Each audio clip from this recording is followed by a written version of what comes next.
Every week, everyone, welcome to a special Rivalry Week edition. I'm Dan Joe Borgia. As always, I'm Dan. And I'm Joe. And Joe, I'm maybe the only person in America right now that's wearing Ole Miss and Auburn stuff at the same time. With all the Lane Kiffin to Auburn women there heating up, things getting nasty on social media. I may be the only person that actually supports both Ole Miss and Auburn at the moment. I mean, it's a fluid situation. Depending on who you talk to, everybody's got an opinion. I don't know what's going to happen, but I'm in the minority as an Ole Miss fan in the sense that I'm going to be positive either way. I told you before the show that the idea of a coaching search interests me regardless. And then also, I feel like the Ole Miss program is better off because of Lane Kiffin than they would be otherwise. And so I think it would be a mistake for Ole Miss fans to be anything but positive for Lane Kiffin. I agree, Joe. I mean, regardless of what happens, if the rumors are true and on Friday he's heading to Auburn to become the new head coach, or if he's, renewed his commitment to Ole Miss, it's either going to be in a better place moving forward because he's there, or it's going to be in a better place moving forward because of what he's already done. Right. It's basically like Ole Miss dated a supermodel. They're going to have good prospects. Absolutely. It's just like Tom Brady and Giselle. The question is Lane Kiffin going to be the Tom Brady in the situation, the Giselle in the situation? That remains to be seen. Right. But one thing I can say, Joe, the future prospects, good or bad, we'll see what happens. Like, I definitely think that it's positive. But one thing I can say last week is I feel like there's no doubt that what happened in that Arkansas game was a reflection on the team focusing on outside noise. I feel like that was definitely the most poor performance that Ole Miss has had all season. And there's some real bad refereeing moves that really, led to what happened in that game. But that wasn't everything by any stretch of the imagination. Definitely one of the worst games the defense has played. And I didn't really like the commitment to the run in the game either. Well, what was crazy about that game is a few things. You look at the total yardage for Ole Miss, over 700 yards in two 200-plus yard rushers with Judkins and Evans. I mean, that was just kind of crazy to think about. I think that it was a combination of factors that led to that loss. I do think the officiating contributed to messing up the rhythm of the game. I'm not saying Ole Miss would have won, but I came away feeling like we would have had a game similar to what happened in Oxford last year when it was like 40-something to 40-something. Like it was going to be, I think, back and forth offensive fireworks had a couple of those touchdowns not been called back. Additionally, I think there was a bit of a hangover from the loss to Alabama the week before. And then finally, you add in, of course, the elephant in the room, the Kiffin coaching rumors. But at the end of the day, if he's going to potentially get $9.6 million a year to stay at Ole Miss, that kind of performance can't happen. That's a good point, Joe. I mean, if you've got a foot out the door, then that performance is one thing. But if you're trying to really renegotiate your deal with your current employer, not a great job performance right there. Mm-hmm. So it was an interesting development. Well, it was too. Well, and on the flip side of it, Joe, I think we just saw how important KJ Jefferson was to Arkansas, because I said on the show last week that I thought he was the single most important factor in that game. I said I thought Ole Miss won if KJ Jefferson didn't play, but if KJ Jefferson played, I kind of liked Arkansas in that game, and that did prove to be the turning point right there. Yeah, coming into the season, I was as high on him as any quarterback outside of Bryce Young in the SEC. And if you look at most of their losses, it's when Jefferson's been injured. Yeah, that's true. I mean, it definitely was, in the LSU game, they clearly beat LSU if they had KJ Jefferson in that game.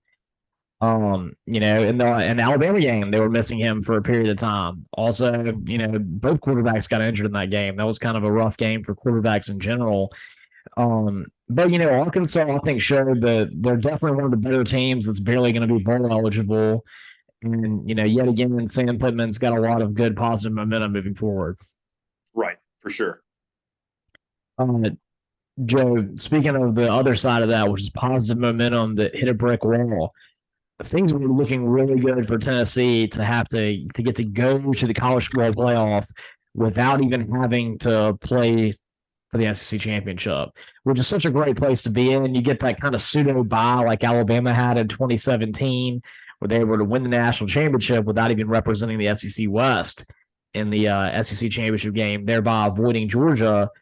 Tennessee was going to get the chance to potentially avoid having to have a rematch with LSU, get a lot of rest for some players, and then Saturday night at Williams-Brice happened, and out of all the results that I could have imagined throughout the season, that had to be the most shocking upset by leaps and bounds this year. Yeah, you had the result and then also the score differential, 63 to 38. Definitely did not see that coming, especially with how Spencer Rattler had been so up and down throughout the year. Well, and Joe, here's a question too. I mean, do you think that Shane Beamer gets a look at some other programs right now? Because, things are not going well in Virginia Tech's first year with their head coach. I know he's, I don't know whether he chose South Carolina over Virginia Tech. I think those jobs weren't exactly open at the same time. Does someone like Auburn give him a look? So I feel like Shane Beamer is someone he's so easy to like. And I feel like he's got to have improved his stock a lot to the point where South Carolina better be signing an extension of him pretty quick. No, that's a good point, Dan. I really didn't think about that, about him being a candidate for other jobs. One thing I'd thought about is maybe potentially how dangerous South Carolina could be as a sneaky contender next year in the SEC East. Could be. I mean, Spencer Rattler will be coming back. I don't think he really did anything to, elevate his draft stock this year. I think he probably needs another season where he actually performs well in order to get it to where, he's going to be one of the best quarterbacks selected, especially in a draft like this year where there's so many options available. Bryce Young, CJ Stroud, Sam Hartman, Hendon Hooker, go on the list. And speaking of Hendon Hooker, what a tragic end to his season, and what a crazy thing we've seen in the SEC lately with people tearing their ACLs on non-contact plays, on just taking steps. I mean, you think about Jameson Williams and John Mechie last year, and then to see it happen to Hendon Hooker right there in the fourth quarter was just terrible. Yeah, definitely hated to see it, a tragedy, and, hated to not see his career end on a high note. Yeah, he deserved better than that. I mean, he's one of the good people in college football. He's someone that's put his time in. He was primed to be. I think he was going to be a first-round draft pick. I don't see any way that he could not have been. Going into that game, I still think he was the Heisman Trophy favorite. I think Tennessee making the college football playoff was all he really needed in order to win the Heisman Trophy. And now, I mean, I don't think we've ever seen a player get injured and be out for the season and make the Heisman Trophy ceremony. So this will be interesting to see whether Hendon Hooker could be the first person to do that. Yeah, that will be interesting. But what's even more terrifying if you're a Tennessee fan is what's facing you this week, and that's Vanderbilt, who suddenly has won 2 games in a row and just beat Florida, and had the most epic storming in the field you've ever seen, Joe. I mean, I think I've seen the dead move faster than the Vanderbilt fans storming the field after that game. It looks more like they were having a cocktail party and Mar-a-Lago than it was a storming field. It's the most orderly procession I've ever seen. Yeah, no doubt. And what a shocking result now, 2 weeks in a row. And Florida, I think things are not really looking very positive at the moment for them, unfortunately. No, Joe, I'm tweeted about this. I wonder if you're a Gators fan, are you happy that you fired Dan Mullen? Because I feel like there's so many quick, rash judgments. And, people could say, Rich, being an Auburn fan, going to rash judgments. But when I look at Dan Mullen, I mean, I thought the way Florida treated him was heinous. I mean, he takes him to the SEC championship game. They're the only team that got within 1 touchdown at Alabama the entire season in 2020 when they won the national championship. They have a rough year in 2021, but it's just that 1 year, and that's it. And they don't even let Dan Mullen finish the season. To me, I thought that was horrendous. Yeah, I mean, 4 years, into his tenure, less than 4 years when you fired him. And you're right, he had things that looked like on the ascension. And it really doesn't make sense to fire him. And I know that Billy Napier, was an attractive candidate at the time, but it definitely seems like they're probably wanting to rethink that decision. Yeah, and especially when you look at what appears to be a wasted talent in Anthony Richardson right now. The guy's got all the tools. I mean, I've heard him be described as a faster Cam Newton, and they're not getting anywhere near the value that Auburn got out of Cam Newton, or that even lesser programs have gotten out of mobile quarterbacks.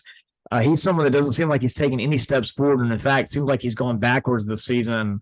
Someone who has limitless possibilities, not reaching it right now. Mm-hmm. Yeah, that's true. Joe, interestingly, we've been mentioning Mark Stoops a lot with Kentucky in connection to the Auburn job. Talk about some great, rapport you have with the athletic director. Kentucky's suffering through one of the most disappointing seasons they've had under the Mark Stoops era. And even as their offense is doing nothing and not rewarding their defense for an effort, I think that Mark Stoops got an extension after that game against Georgia. Well, I think he had signed it the day before the Vanderbilt game, is my understanding. So he just squeezed it in. The old Mel Tucker one, right? Go ahead and sign it right before your worst game. Mm-hmm. Absolutely. But Joe, I mean, we're talking about, SEC quarterbacks. I mean, how much of a stock is Will Levis taking, like, his dropping now? Because, I mean, you look at that effort by their defense to hold them Georgia to 16 points, and still, even with that, Kentucky's not even close to winning the game. Yeah, I'd have to go back and check to see what the prognosis is right now on the big board for Mel Kiper Jr. or Todd McShay. I mean, that would be interesting to see. I know that they've had him repeatedly as a first-round grade, but I will be interested to see what it's looking like, right now. Absolutely. Joe, last week, Tennessee was the one that suffered the ultimate, dethroning. But all day it was kind of leading up to somebody getting upset because we almost had a complete shakeup of the top 10 right there.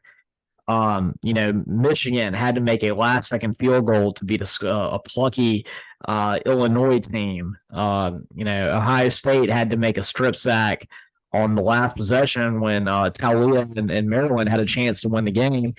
And, of course, most crazy of all, TCU yet again pulled a frog out of a hat and kicked a field goal with no time left to beat Baylor. And, Joe, before we get into the Big Ten shakeup, I want to talk about that TCU game. I actually think that it was brilliant by Sonny Dykes for him to not use the timeout and have the kicker run out there without thinking about it, having to kick the field goal. Because if you looked at the way that game went, he had already missed a field goal and had missed an extra point. And I kind of think that giving that guy more time to think about it was the wrong move. So I actually thought that was brilliant coaching. Yeah, I mean, that's an interesting thought. And, it's kind of, in some ways, a lot of times that can be like a reverse icing against your own kicker if you call the timeout. Yeah, and I kind of thought that, that had been a really lit atmosphere down in Waco the entire game. Obviously, it affected TCU a little bit, and definitely it affected their kicker. And I kind of thought that made it to where you didn't have to have a lot of thoughts running through your mind. Well, also, if you don't call that timeout, you don't give the crowd as much time to really get going for Baylor. Exactly. And I think Max Duggan's someone that really needs to be invited to the Heisman Trophy ceremony because he keeps getting put in really rough situations and keeps rallying his team around him. And that was a great 2-minute drive right there. No, it really was, just being able to pull it out again for TCU. That's right. And, they didn't suffer that. They're still in the top 4. And I thought, speaking of kickers, the story this year has been so many instances of bad field goal kicking. Well, I thought the Michigan kicker earned himself the Lou Groza Award by making 4 field goals in frigid conditions in Michigan. And that last field goal that he made, I mean, it was just right down the middle. It was perfect. And, it's very rare that you get to see a coach of a top 5 team talking about how great his kicker was. And I just thought that was a really great moment for kickers all around when the first person that Harbaugh mentioned wasn't, McCaffrey, it was his kicker. Mm-hmm. Yeah, no doubt. That was clutch, because we all know all too well that Brett Bielema has that tendency to try to spoil things at the end of the season. We did. And, I thought that was an interesting performance by Illinois because we all knew if they weren't that team that was going to go 11-1, that they were closer to a team that was more like a 7-4, 8-3 type team. Of course, they'd had 2 weeks in a row where they had gone down and lost to lesser opponents, and you were starting to think, okay, well, maybe Illinois really hasn't taken that much of a step forward this season. But I thought the way they played against Michigan and really outdoing them for about 59 minutes of that game showed you just how far Brett Bielema has taken Illinois in its second season. He's got a great running back too. I think the last time I checked, leading the nation in rushing yards. That's right. Chase Brown's very good running back. And Joe, I think there's obvious that Michigan was looking forward to Ohio State and Ohio State was looking forward to Michigan.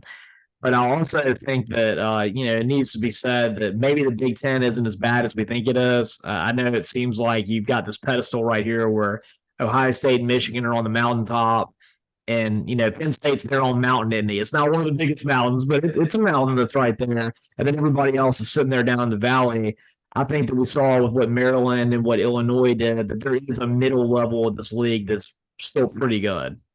I think so. And the other thing about the Big Ten is, while the talent doesn't always compare to the SEC, you've got some really good venues that teams have to go to on the road, and I always feel like that prepares teams well throughout the season. That's right, Joe. And speaking of great venues, how about the fact that Iowa, as much trash has been talked about Kirk Ferentz's son, Brian, their offensive coordinator. If Iowa wins this weekend, they make the Big Ten championship after everything with having, one of the worst offenses we've ever seen in the history of college football, winning games with under 150 yards of offense. They have the chance to take down Michigan or Ohio State. What a cool story. No, it is. And I guess it'd be the first time Iowa's in the Big Ten title game since that 2015 season, I believe. That's right, Joe.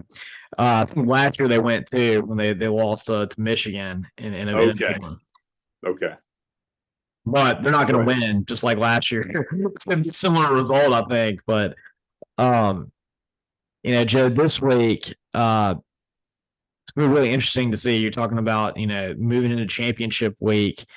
There's outside of the Big Ten, there's not a whole lot of intrigue as to who's going to make championship games. You've already got it sewed up in the SEC on both sides of it. The Pac-12 is going to have USC. There's a little bit of intrigue as to whether or not it's going to be Oregon or Washington that makes it on the other side of it. And Joe, speaking of Oregon and Washington, that kind of leads me to my two for lock of the week. And Joe, first off, I got the under on Washington and Washington State. Washington State has been a very good defensive team all year. You look at from the very beginning of the year, they beat Wisconsin 17-14 in a huge upset.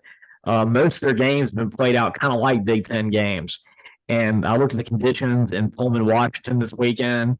It's going to be in the 30s, and it's going to be raining a lot. So there might end up being some ice and sleet.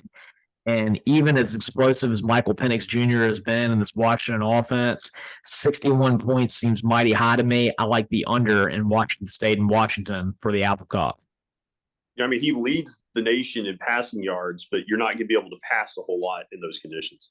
That's right, man. We've seen one, including the last one that I think Mike Leach was the Washington State coach, where you just have snow everywhere during the Apple Cup. And it generally is one that does not have very good favorable conditions in it. Right. Yeah, that was one where it worked against the home team. That's right.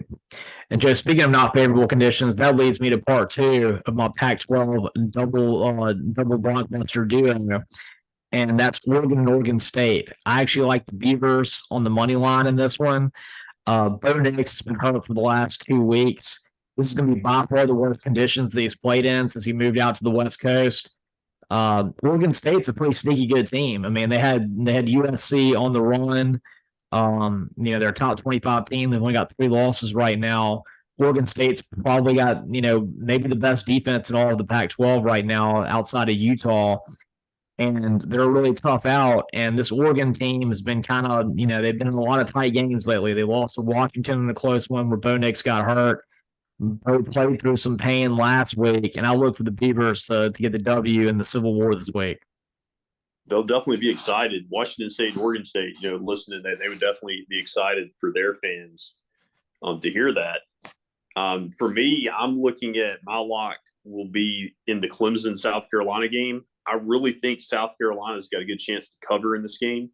I saw where Clemson's favored by 14.5. I think that South Carolina can play this to a one possession game. If not, have a chance to really make it close. Yeah, Joe, this was an interesting game to me. I looked at that one and I kind of considered taking South Carolina on the points. In my mind, I was actually initially considering taking Clemson because Clemson usually closes the door on things like this when, somebody comes an upstart, gets Clemson's attention. But this Clemson team doesn't seem like one who can really do that. And I mean, what is South Carolina? Are they the team that went out and, destroyed Tennessee last week? Or are they the team that, lost really badly to Mississippi State and some others this season? South Carolina is a very strange team to me. And I think we're going to learn whether or not they really are on the upswing with Shane Beamer this weekend, or if last week was just, kind of an amazing home crowd really fueling Spencer Rattler to achieve heights that just doesn't do very often. Mm-hmm. And don't get me wrong, I think Clemson will win, but I remember even one year when they had Deshaun Watson at Clemson, South Carolina played them within 5 points. I think it was like 37-32. And so I just think, those rivalry games, it can be tricky. That's right, Joe. And also got to think too that South Carolina hasn't beaten Clemson in a long time. So there's a lot of animosity built up there, a lot of want to win this game. And you got to think that South Carolina's gonna be primed to play some of their best football. Right. I think it's been 9 years, I believe. That's right. And Joe, speaking of that, how about Florida State and Florida?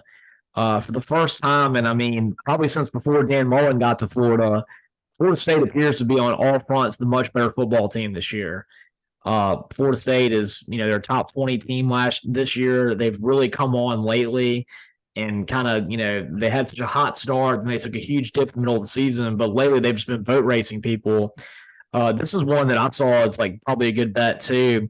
Florida State's only favored by 9.5 points, and Florida is really taking a nosedive right now. I think Florida State's got a chance to really come out and get a huge win, get their first W in this rivalry in a while. And I look for Jordan Travis to have a really good game against a pretty porous Florida defense.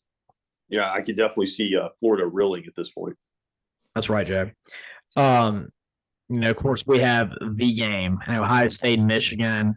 Last week, both teams put up probably one of the worst performances of the season. Michigan was understandable without having Blake Corum. Ohio State, I think that Maryland just weirdly is a team that always plays Ohio State close. I'm not sure what it is about that game, but Maryland always seems to play up for them.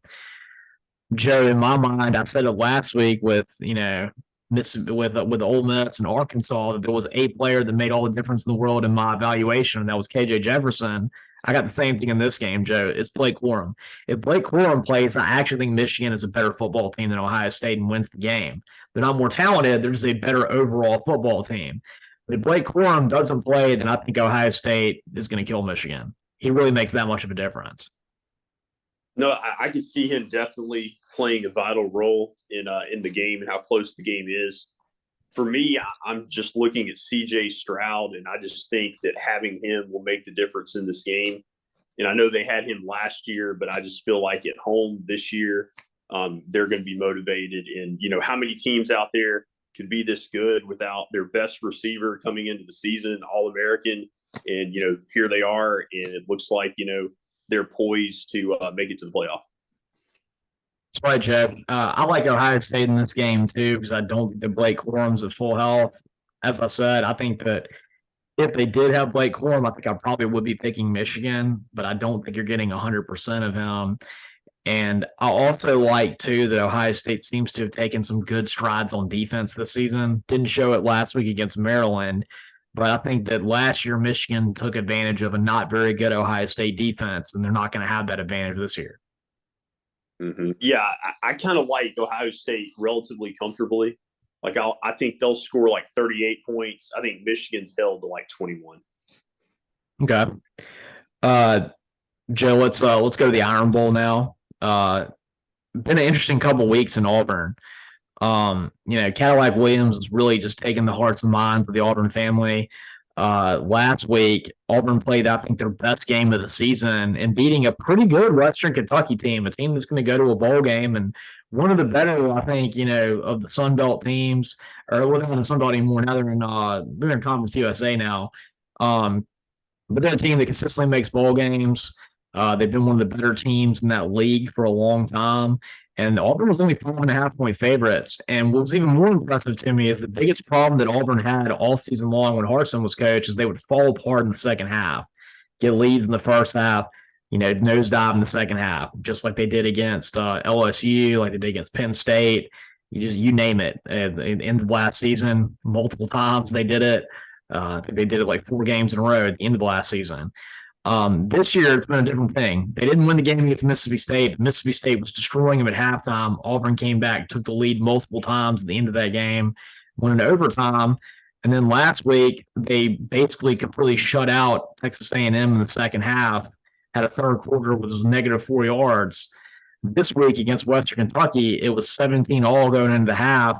They gave up 2 late touchdowns to make it tied. And then they shut out Western Kentucky in the second half and beat them 41-17. And so, I think anyone that really, has a lot of momentum for Cadillac Williams being the head coach at Auburn, those are very good things to point to. Mm-hmm. No, that's true. That's true. It'll be interesting to see, how they look in this game. With the game being in Tuscaloosa, I think it's hard to objectively predict anything but Alabama being able to pull it out with Bryce Young. But I'm interested to see how close Auburn can keep the game, with their great running attack. Because I would not, trade running backs with Alabama personally. Like I like Bigsby better than Gibbs for Alabama personally. But ultimately, I feel like Bryce Young makes the difference. I think that Alabama pulls it out, has to sweat it out a little bit, but I would go Alabama probably 28-20 over Auburn. Yeah, Joe, I think this is a game where I normally don't ever want to place wagers on Auburn games, but Bama being favored by 21 points to me is really high in this one, especially when you look at the way they both played this season, especially lately. Alabama hasn't looked super impressive over anyone since the second half of the Arkansas game, really, in terms of them actually burying opponents. And Auburn, I think, is playing with a lot more fire and a lot more want to right now. Even though some teams have falling out ahead of Alabama, including Tennessee, there is no actual realistic chance, I think, for Alabama to make the college football playoff. Meanwhile, Auburn now is suddenly playing for a bowl line, bowl berth to give, maybe Cornell a chance to coach one more game, or who knows, maybe actually give him a chance for the job. If he could win this game, then that would actually do that. I think that Auburn definitely covers the spread by a lot. I think they probably played pretty tight with Alabama for maybe 3 quarters. The thing that scares me about this game is Robbie Ashford against the Alabama defense. Ashford hasn't shown to me that he's a good enough passer for Auburn to win this game. I think they're going to get plenty of yards, I think, with Tank Bigsby and with Jarquez Hunter, who I personally think is the better running back. And Hunter gives you, I think, more of an ability to throw the ball. He's a better pass catcher. And we saw last week he can even throw the ball for touchdowns. It was an impressive halfback pass he had for a TD. So you're going to have some gadget plays like that. I think Ashford's going to be a little bit of a weapon with his legs. But I ultimately see, Will Anderson or Dallas Turner probably causing a strip sack. Ashford's had the tendency to put the ball on the ground. Probably a good chance someone like Kool-Aid McKinstry gets an interception. And I think that Alabama wins this game somewhere in the realm of like 31-20. Okay. Yeah, I mean, my thought on it is Alabama's lucky this game's in Tuscaloosa this year. Like, I think they would be really concerned if it was at Auburn. I think that if this game was in Auburn, I would actually maybe consider, saying Auburn win this game straight up. With the way that, how excited everyone has been about Cadillac, the kind of environment you can have at Auburn, what I've seen the last 2 weeks in Auburn with just the way the fans have responded, I think that would have been an incredible atmosphere, much higher atmosphere even than we saw last year when Auburn should have beaten Alabama. But yeah, it being in Tuscaloosa, I think is a definitive factor that makes it to where this is probably a 2-score game. So, I think it's going to be a good performance. I think that Cornell will have earned himself a chance to be, a high-level coach at Auburn if they want to retain him whoever the next head coach may be. Well, I think he's earned a chance for him to maybe be a head coach at a group of five type school if someone wants to look for somebody like him, or even maybe a lower level D1 school who just saw what he's been able to do the last few weeks at Auburn. And I think he's definitely, put himself in the realm of some good things there. Yeah, I mean, really, interested to see how they come out. You think about all the Lane Kiffin speculation, how Ole Miss looks. Similarly, it's the reverse side of it. I want to see, how the Auburn players look this week as well. That's right, Joe. I saw that one person took himself out of the transfer portal today, Lane King, who was supposed to be a good receiver for Auburn. So I'm interested to see what that means. Mm-hmm. Right. Joe, we end the show with the Egg Bowl. It's very interesting to see where these two programs are right now because Mississippi State started the season really hot outside of their kind of collapse against LSU. And then they kind of went to the doldrums in the middle of the season. And the last couple of weeks, they've played pretty good. I mean, now that win against Auburn looks a lot better than it did, a few weeks ago. They had a cupcake game last week against East Tennessee State. Meanwhile, Ole Miss has been battering their head against the wall. Alabama, Arkansas, Texas A&M. They've had a lot of games in a row against some really good teams, and I don't know. I mean, this is an interesting test right here because you definitely feel like Mississippi State is the more focused program right now, and they have not dealt with near the adversity as Ole Miss has lately. Well, it's kind of set up similar to the Iron Bowl in the sense that Ole Miss is definitely fortunate that it's in Oxford and not Starkville, because that would be, just a nightmare to have to go to Starkville right now, the way the team, his focus is not really there potentially. I've heard it said all season long, kind of the lead up to this game with just people I've heard talking on different shows, that theoretically Ole Miss is a bad matchup for Mississippi State. And while I could definitely see a pathway where State could win this game, I tend to lean towards what I think is an objective fact that with State's, inability to run the ball very effectively, and then Ole Miss just being so good on that side of the football, I think that gives Ole Miss the edge. And to put it into context, I saw a stat today that Mississippi State as a team has less than 900 rushing yards on the season. Zach Evans himself has 899 rushing yards, and Ole Miss as a team has over 3,000 rushing yards on the season. So I see that as just a huge disparity. You look at Dart's ability to run the football, and again, I think there's a pathway where State, could keep this close. If you told me State won, I'm not baffled, I'm not shocked, but I feel like Ole Miss has an edge. Yeah, Joe, I think we've seen that teams that are challenged in throwing the ball have not done very well against Ole Miss this year. Arkansas, I think if they didn't have KJ Jefferson, wouldn't have won that game. Auburn had a pretty good game, running the ball against Mississippi State, against Ole Miss. That was after a really terrible beginning. I mean, Ole Miss's defense made a good stance against Auburn in the beginning that kind of gave them a little bit of a distance. Like I said, I haven't seen a team. We saw what happened with Kentucky, who can't throw the ball, how they did against Ole Miss. I think that Mississippi State probably is going to lose this game. I think that it's a big deal with it being in Oxford. And I definitely think that based on what I saw Auburn do against Mississippi State in the second half running the ball, I think that Judkins and Evans are going to be able to name their amount of yards in this game. Right. That's kind of how I see it. And, Will Rogers, I'll give him the respect in the sense that he could get hot. He could go out there and be like 35 for 45, 4 touchdowns, avoid turnovers, and, who knows what they could do. But I could also very easily see a situation where, similar to when they played Alabama, he's throwing it like 50, 60 times and just not very efficient. And I think more than likely that is what is going to allow Ole Miss to prevail with the running game. That's right, Joe. And speaking of collapses, quick World Cup update. The U.S. did very good in their first half. Had a really cool goal actually. And then in the second half, Gareth Bale of Wales ended up getting a penalty kick to get his, I think his 9th World Cup goal ever. And I was instantly terrified when I saw Gareth Bale on the other side because he's been one of the best players in the world for a long time. And to be honest, when I saw the passion that the Wales fans had, the Welsh fans had versus what I saw with the U.S., even though Wales is probably 1/500th of the size of the U.S., I was pretty nervous. And to be honest, I'm pretty happy with the tie in that one. It's going to be interesting. Well, we're setting up, of course, for that epic, clash on Friday with England. That's right. And we'll see if the U.S. can beat England again. And as always, I'm Dan. And I'm Joe.